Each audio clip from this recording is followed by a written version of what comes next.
நேயர்களுக்கு வணக்கம். இன்றைய மதிய நேர பிரதான செய்திகள். முதலில் தலைப்புச் செய்திகள். இலங்கை உலுக்கி உயிர்த்த ஞாயிறு தாக்குதல், விரைவில் கைது செய்யப்படவுள்ள முக்கிய தலைவர்.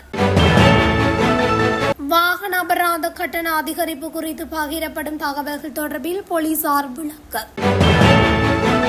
காப்போத்த சாதாரணதர பரீட்சை பெறுபவர்கள் வெளியாகும் திகதி வெளியான உத்தியோகபூர்வ அறிவிப்பு. வீடொன்றுக்குள் மர்மமான முறையில் உயிரிழந்த கணவன் மனைவி இரத்த காயங்களுடன் சடலங்கள் மீட்பு. தொடர்ந்து திணைக்கள இணையதளம் மீது சைபர் தாக்குதல்.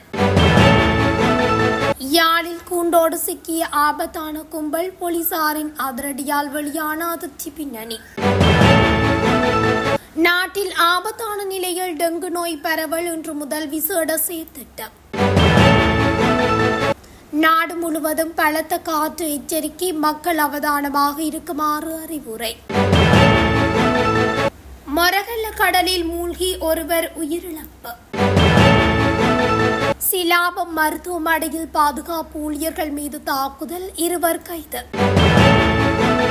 தொடர் போதைப்பொருள் பாவனையால் குடும்பஸ்தர் ஒருவருக்கு நேர்ந்த கதி, தீவிரப்படுத்தப்படும் விசாரணை. தொடர்வன விரிவான செய்திகள். உயிர்த்த ஞாயிறு தாக்குதல் சம்பவம் தொடர்பில் முன்னாள் அரசியல் தலைவர் ஒருவர் விரைவில் கைது செய்யப்படவுள்ளதாக தெரிவிக்கப்பட்டுள்ளது. அரசாங்கத்தின் உயர்மட்ட முக்கியஸ்தர்களுடன் வார இறுதியில் நடத்தப்பட்ட கலந்துரையாடல் ஒன்றிலேயே இவ்வாறு முடிவு எடுக்கப்பட்டுள்ளது. இதன்போது உயிர்த்த ஞாயிறு தாக்குதல் சம்பவம் தொடர்பான விசாரணைகள் சரிவர முன்னெடுக்கப்பட வேண்டுமாக இருந்தால் மேற்குறித்த முக்கிய புள்ளி கைது செய்யப்பட்டு விசாரணை மேற்கொள்ளப்பட வேண்டும் என்ற புலனாய்வாளர்களும் அரசாங்கத்திடம் சுட்டிக்காட்டியுள்ளனர்.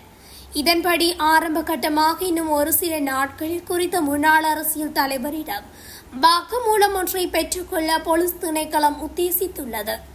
இதனை அடுத்து குறித்த அரசியல் புள்ளி வழங்கும் வாக்குமூலத்தின் அடிப்படையில் அவரை கைது செய்வதற்கான நடவடிக்கைகளை மேற்கொள்ள அரசாங்கம் தீர்மானித்துள்ளது.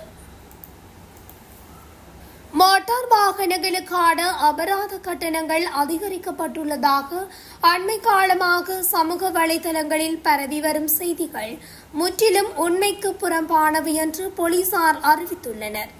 மோட்டார் வாகன போக்குவரத்து மற்றும் வீதி பாதுகாப்புக்கு பொறுப்பான பிரதி போலீஸ் மா அதிபர் DPA சேனாதீர தெரிவித்துள்ளார். மது போதையில் வாகனம் ஓட்டுதல், அதிவேகமாக வாகனங்களை செலுத்துதல் உள்ளிட்ட பல போக்குவரத்து விதிமீறல்களுக்கான அபராத தொகைகள் அதிகரிக்கப்பட்டுள்ளதாக சமூக ஊடகங்களில் தகவல்கள் பகிரப்பட்டு வருவதாக தெரிவித்துள்ளார். எனினும் இந்த தகவல்களில் எவ்வித உண்மையும் கிடையாது என அவர் சுட்டிக்காட்டியுள்ளார். எனினும் அதிக சத்தம் எழுப்பும் வகையிலான சைலன்சர்களை கொண்ட மோட்டார் சைக்கிள்கள் மற்றும் ஏனைய வாகனங்களுக்கு எதிராக தற்போது போலீஸ் நிலையங்களூடாக சட்ட நடவடிக்கைகள் தீவிரமாக முன்னெடுக்கப்பட்டு வருவதாக சுட்டிக்காட்டியுள்ளார்.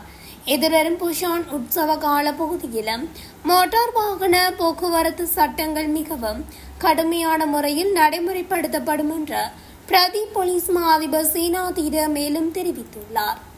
2025 ஆண்டுக்கான காப்போத்த சாதாரணதர பரீட்சை பெறுபவர்கள் முடிவுகள் அடுத்த வாரம் வெளியிடப்படும் என்று எதிர்பார்க்கப்படுவதாக கல்வி மற்றும் உயர்கல்வி பிரதி அமைச்சர் மதுர செனவரத்ன தெரிவித்துள்ளார். பரீட்சார்த்திகளின் தகவல்களை புதுப்பித்து இறுதி செய்யும் பணி தற்போது இறுதிக்கட்டத்தில் உள்ளதாக பிரதி அமைச்சர் கூறியுள்ளார். ஜூன் 15ஆம் தேதி எதிர்பார்க்கப்பட்ட பரீட்சை முடிவுகள் வெளியீடு தாமதமாகலாம் என்று செய்திகள் வெளியான நிலையில் இந்த உத்தியோகபூர்வ அறிக்கை வெளியாகியுள்ளன. பரீட்சை முடிவுகளை தயாரிக்கும் பணி இன்னும் நடைபெற்று வருவதாகவும் இப்பணி தற்போது இறுதிக்கட்டத்தை எட்டியுள்ளதாகவும் பரீட்சைகள் திணைக்களத்தின் செய்தி தொடர்பாளர் தெரிவித்துள்ளார்.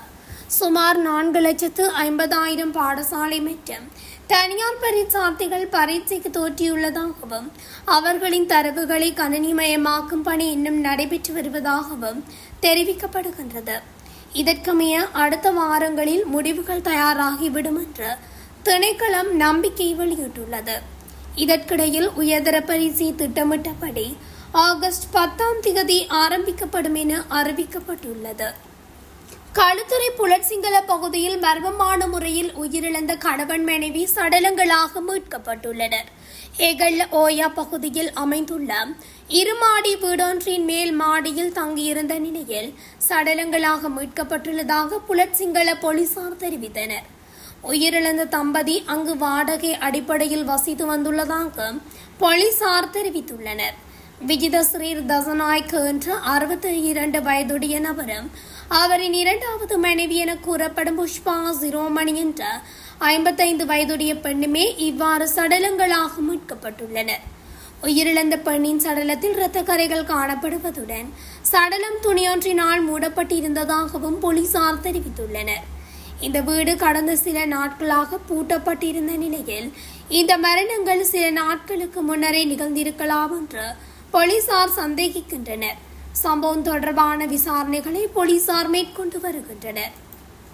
தொடருந்து திணைக்களத்தின் உத்தியோகபூர்வ இணையதளம் மீது சைபர் தாக்குதல் நடத்தப்பட்டுள்ளது. இந்த சம்பவம் நேற்றைய தினம் இடம்பெற்றுள்ளது. இதனால் குறித்த திணைக்கள இணையதளத்தின் தொடருந்துகளின் நேராட்டப்பணி தொடர்பான விவரங்களை அறியும் பகுதி செயலிழந்துள்ளதாக அறிவிக்கப்பட்டுள்ளது. இந்நிலையில் குறித்த இணையதளத்தை மீண்டும் வழமைக்கு கொண்டுவரும் பணிகள் முன்னெடுக்கப்பட்டு வருவதாக தொடருந்து திணைக்களம் தெரிவித்துள்ளது.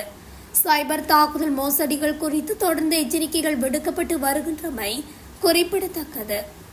யாழ்ப்பாணம் தீவகம் பகுதியில் மாடுகளை களவாடி சட்டவிரோதமாக இறைச்சியாக்குதல், வீடுகளை உடைத்து திருட்டில் ஈடுபடுதல் உள்ளிட்ட குற்றங்களில் ஈடுபட்ட குற்றச்சாட்டில் 7 நபர்களை ஊர்காவல்துறை போலீசார் கைது செய்துள்ளனர். அவர்களை பிரதான சந்தேக நபரிடமிருந்து 2300 மில்லிகிராம் ஹெரோயின் போதைப் பொருளையும் போலீசார் மீட்டுள்ளனர். வேலனை, புங்குடுதீவு மற்றும் அலைப்பட்டி ஆகிய பகுதிகளில் பண்ணையாளர்களின் மாடுகள் களவாடப்பட்டு சட்டவிரோதமாக இறைச்சியாக்கும் நடவடிக்கைகள் அண்மை காலமாக அதிகரித்திருந்தது. அதேவேளை வீடுகளை உடைத்து நகைகள் மற்றும் பணம் என்பவற்றை களவாடும் சம்பவங்களும் அதிகரித்து இருந்தது. அது தொடர்பில் பாதிக்கப்பட்ட தரப்புகள் ஊர்காவல்துறை போலீஸ் நிலையத்தில் முறைப்பாடு செய்திருந்த நிலையில் போலீசார் விசாரணைகளை மேற்கொண்டனர். அதன் அடிப்படையில் குறித்த சம்பவங்களுடன் தொடர்புடைய குற்றச்சாட்டில் 7 நபர்களை கைது செய்துள்ளனர். கைது செய்யப்பட்டவர்களில் பிரதான சந்தேக நபரிடமிருந்து 2300 மில்லிகிராம் ஹெரோயின் போதைப் பொருளையும் போலீசார் மீட்டுள்ளனர். கைது செய்யப்பட்ட நபர்களை ஊர்காவல்துறை போலீஸ் நிலையத்தில் தடுத்து வைத்து போலீசார் விசாரணைகளை முன்னெடுத்து வருகின்றனர். தற்போது மிகவும் ஆபத்தான நிலையை எட்டியுள்ள டெங்கு நோயை கட்டுப்படுத்துவதற்காக இன்று முதல் டெங்கு ஒழிப்பு வாரம் பிரகடனப்படுத்தப்பட்டுள்ளது. எதிர்வரும் 20ஆம் தேதி வரையில் அமலில் இருக்கும் என அறிவிக்கப்பட்டுள்ளது. அதன்படி இன்று முதல் 17ஆம் தேதி வரை நகரங்கள், வடிகால் அமைப்புகள், வணிக வளாகங்கள், வழிபாட்டு தலங்கள் மற்றும் பேருந்து நிலையங்கள் உள்ளிட்ட பொது இடங்கள் சுத்தம் செய்யப்பட உள்ளன. அதேபோல் 18ஆம் தேதி பாடசாலைகள், முன்பள்ளிகள் மற்றும் தனியார் மேலதிக வகுப்புகள் உள்ளிட்ட அனைத்து கல்வி நிறுவனங்களும் அவற்றின் சுற்றுப்புற வளாகங்களும் சுத்தம் செய்ய திட்டமிடப்பட்டுள்ளது. அனைத்து அரசு மற்றும் தனியார் நிறுவனங்கள் மற்றும் தொழிற்சாலை வளாகங்களை சுத்தம் செய்யும் நாளாக 19ஆம் தேதி பெயரிடப்பட்டுள்ளதுடன் தனிப்பட்ட வீடுகள் மற்றும் வீடுகளை சுற்றியுள்ள வளாகங்களை சுத்தம் செய்யும் பணிகள் 20ஆம் தேதி வரை மேற்கொள்ளப்பட உள்ளன. நாடு முழுவதும் தற்போது நிலவி வரும் தீவிர தென்மேற்கு பருவக்காற்று நிலைமை காரணமாக பல பகுதிகளில் பலத்த காற்று வீசக்கூடும் என்று வளிமண்டலவியல் திணைக்களம் எதிர்வு கூறியுள்ளது. திணைக்களத்தின் இயற்கை அனர்த்தங்கள் குறித்த முன்கூட்டிய எச்சரிக்கை மையத்தினால் இது தொடர்பான எச்சரிக்கை அறிவித்தல் ஒன்று விடுக்கப்பட்டுள்ளதுடன் இது இன்று இரவு 8:30 மணி வரை செல்லுபடியாகும். இந்த நிலைமையை கருத்தில் கொண்டு மத்திய மாகாணம், சபரகமு மாகாணம், வடமாகாணம், வடமத்திய மாகாணம், திருகோணமலை மாவட்டம் மற்றும் ஹமாந்தோட்டை மாவட்டம் ஆகிய பகுதிகளில் வாழும் மக்கள் மிகவும் அவதானத்துடன் இருக்குமாறு வளிமண்டலவியல் திணைக்களம் அறிவுறுத்தியுள்ளது. தென்மேற்கு பருவக்காற்றின் தாக்கம் காரணமாக மேலே குறிப்பிடப்பட்ட மாகாணங்களிலும் மாவட்டங்களிலும் அவ்வப்போது மணித்தியாலத்திற்கு 40 முதல் 50 கிலோமீட்டர் வேகத்தில் பலத்த காற்று வீசக்கூடும். இது தவிர நாட்டின் ஏனைய பகுதிகளிலும் அவ்வப்போது மணித்தியாலத்துக்கு 30 முதல் 40 கிலோமீட்டர் வேகத்தில் ஓரளவு பலத்த காற்று வீசுவதற்கான சாத்தியக்கூறுகள் காணப்படுவதாக அந்த அறிவித்தலில் மேலும் தெரிவிக்கப்பட்டுள்ளது. எனவே மின்னல் தாக்கங்கள் மற்றும் பலத்த காற்றினால் ஏற்படக்கூடிய விபத்துக்களை குறைப்பதற்கு தேவையான நடவடிக்கைகளை மேற்கொள்ளுமாறு பொதுமக்கள் அறிவுறுத்தப்படுகின்றனர். அழுட்கம மொரகல்ல கடற்கரை பகுதியில் கடலில் குளித்துக் கொண்டிருந்த ஒருவர் நீரில் மூழ்கி உயிரிழந்துள்ளதாக போலீசார் தெரிவித்துள்ளனர். எகலியகொட பகுதியைச் சேர்ந்த 45 வயதுடையவரை இவ்வாறு உயிரிழந்துள்ளார். நண்பர்கள் குழுவுடன் கடலில் குளித்துக் கொண்டிருந்த போது இந்த சம்பவம் இடம்பெற்றுள்ளதாக முதற்கட்ட விசாரணைகளில் தெரிய வந்துள்ளது. அத்துடன் அழுட்கம போலீசார் மேலதிக விசாரணைகளை மேற்கொண்டு வருகின்றனர். சிலாபம் பொது மருத்துவமனையில் பாதுகாப்பு ஊழியர்கள் மீது தாக்குதல் நடத்தியதாக கூறப்படும் சம்பவம் தொடர்பில் 2 கைது செய்யப்பட்டுள்ளதாக சிலாபம் போலீசார் தெரிவித்துள்ளனர். இச்சம்பவத்தில் காயமடைந்த 3 பாதுகாப்பு ஊழியர்களும் சிகிச்சைக்காக மருத்துவமனையில் சேர்க்கப்பட்டுள்ளனர். மருத்துவமனையில் சிகிச்சை பெற்று வந்த நோயாளியை பார்க்க வந்த 3 மருத்துவமனைக்குள் வலுக்கட்டாயமாக நுழைய முயன்றதாகவும் அதை தடுக்க முயன்ற பாதுகாப்பு ஊழியர்களுடன் ஏற்பட்ட வாக்குவாதம் தாக்குதலாக மாறியதாகவும் போலீசார் தெரிவித்தனர். தொடர் போதைப்பொருள் பாவனைக்கு கடுமையாக அடிமையாக இருந்த குடும்பஸ்தர் ஒருவர் திடீர் சுகவீனம் காரணமாக யாழ்ப்பாணம் போதனா மருத்துவமனையில் அனுமதிக்கப்பட்டிருந்த நிலையில் சிகிச்சை பலனின்றி உயிரிழந்துள்ளார். இவ்வாறு உயிரிழந்தவர் மன்னார் பிரதேசத்தைச் சேர்ந்த 32 வயதுடைய இளம் குடும்பஸ்தர் என்று அடையாளம் காணப்பட்டுள்ளார். கடந்த மே மாதம் 28ஆம் தேதி கடுமையான உடல்நலக் குறைவு காரணமாக மேலதிக அவசர சிகிச்சைக்காக யாழ்ப்பாணம் போதனா மருத்துவமனையில் அவர் அனுமதிக்கப்பட்டிருந்தார். அங்கு தீவிர சிகிச்சை பிரிவில் அனுமதிக்கப்பட்டு மருத்துவர்களால் விசேட சிகிச்சைகள் வழங்கப்பட்டு வந்த நிலையிலே நேற்று அவர் சிகிச்சை பலனின்றி உயிரிழந்துள்ளார்.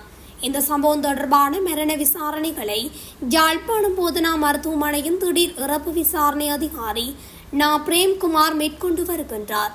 பிரேத பரிசோதனைகளின் பின்னர் சடலம் உறவினர்களிடம் ஒப்படைக்கப்பட்டுள்ளது. இத்துடன் தமிழொலியின் இன்றைய மதிய நேர பிரதான செய்திகள் நிறைவடைகின்றன. தொடர்ச்சியாக செய்திகளை அறிந்து கொள்ள தமிழொலி ஊடகத்துடன் இணைந்திருங்கள்.